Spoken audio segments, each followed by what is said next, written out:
destructive to these ends, it is the right of the people to alter or to abolish it, and to institute a new government, laying its foundations on such principles and organizing its powers in such form as to them shall seem most likely to affect their safety and happiness.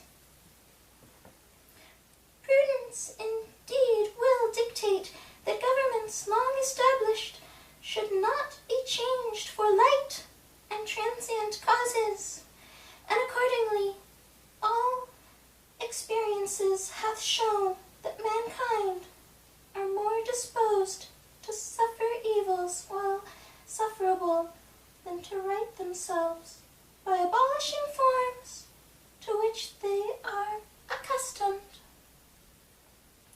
But when a long train of abuses and usurpations pursuing inevitably the same object evince a design to reduce them under absolute despotism, it is their right, it is their duty to throw off such government and to provide new guards for their future security.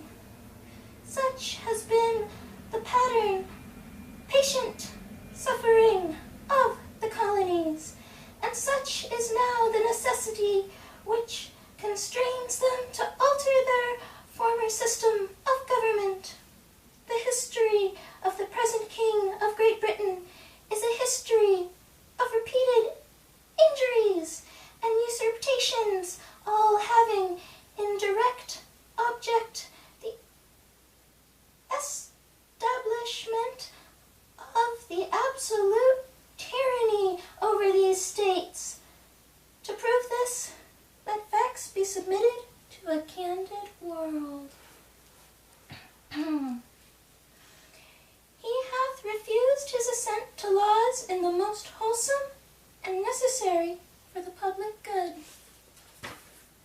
He has forbidden his governors to pass laws of immediate and pressing importance, unless suspended in their operations till his assent should be obtained, and when so suspended, he has utterly neglected to attend to them. He has refused to pass other laws for the accommodation of large districts of people, unless those people would relinquish the right of representation in the legislature, a right inestimable to them and formidable to tyrants only. He has called together legislative bodies at places unusual, uncomfortable, and distant from the depository of their public records, for the sole purpose of fatiguing them into compliance with his measures. He has dissolved representative houses repeatedly for opposing, with mainly firmness, his invasions on the rights of the people. He has refused for a long time after such divulsions to cause others to be elected, whereby the legislative powers, incapable of annihilation, have returned to the people at large for their exercise, the state remaining in the meantime exposed to all the dangers of invasions from without and convulsions within. He has endeavored to prevent the population of these states, for that purpose obstructing the laws of naturalization of foreigners and refusing to pass others to encourage their migration hither, and raising the conditions of new appropriations of land. He has obstructed the administration of justice by refusing his assent to laws for establishing judiciary powers. He has made judges dependent on his will alone for the tenure of their office, the amount and payment of their salaries. He has erected a multitude of new offices and sent hither swarms of officers to harass our people and eat out their substance. He has kept among us, in times of peace, standing armies without the consent of our legislature. He has affected to render the military independent of and superior to the civil power. He has combined with others to subject us to jurisdictions foreign to our Constitution and unacknowledged by our laws, giving his assent to their acts of pretended legislation.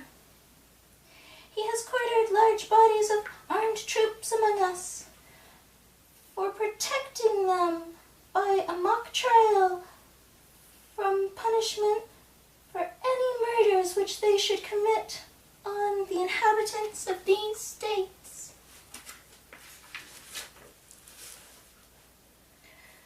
For cutting off trade with all parts of the world, for imposing taxes on us without our consent, for depriving us in many cases of the benefit of trial by jury, for transporting us beyond the seas to be tried for pretended offenses, for abolishing the free system of English law in a neighboring province, establishing therein an arbitrary government and enlarging its boundaries so as to render it at once an example to fit instruments for introducing the same absolute rule into these colonies,